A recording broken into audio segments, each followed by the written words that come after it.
So after 2 weeks of waiting, ito na yung pinakahihintay kong item galing China. Yeah. Yan ha. So ito muna tayo. Si Wayne Locks. Wayne Locks made in China. So ano ba ito? So burahin muna natin yung may nakita pa akong ano dito eh. Burahin muna natin yung ano, yung address ko. Kung ano man. Sige, yan. Wayne Locks made in China. So ito medyo may kasama tong isang item.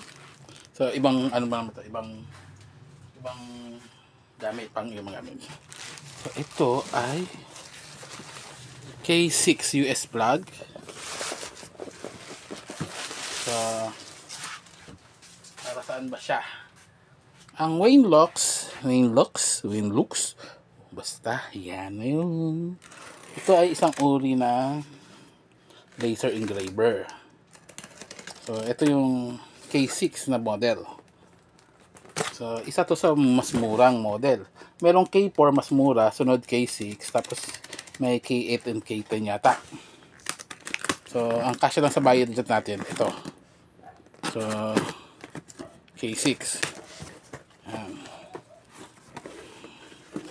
So hope tayo na wala siyang basag, wala siyang damages.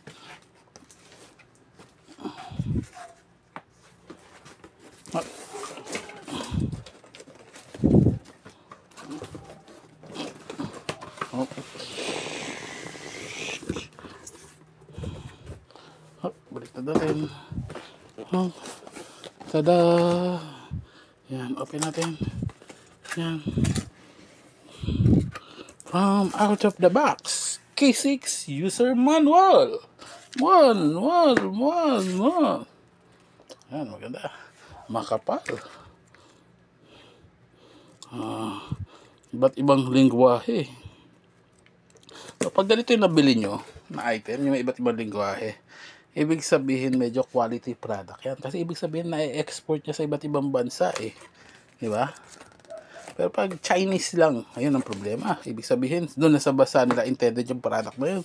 Hindi talaga nila na-export. So, ito, dahil may Spanish, may English. So, malamang,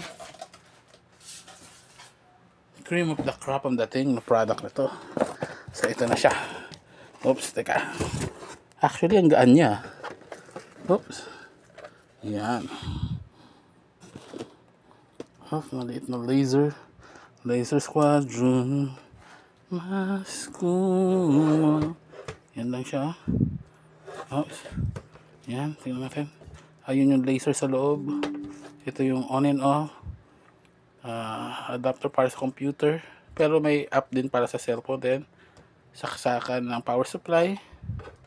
Then, on and off. Ito yung mga button. So, hindi natin pakabisado kung ano yan.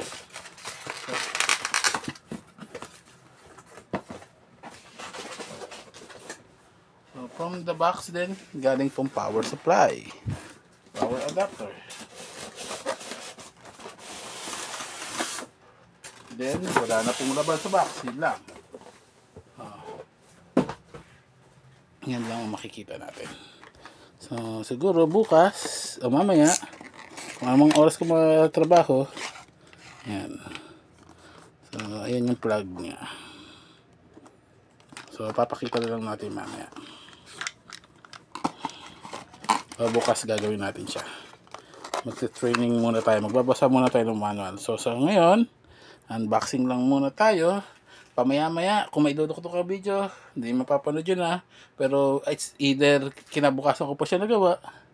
Basta, stay put lang. Mapapanood nyo rin ang paggan ng ating laser engraver. Again, until next video, bye-bye.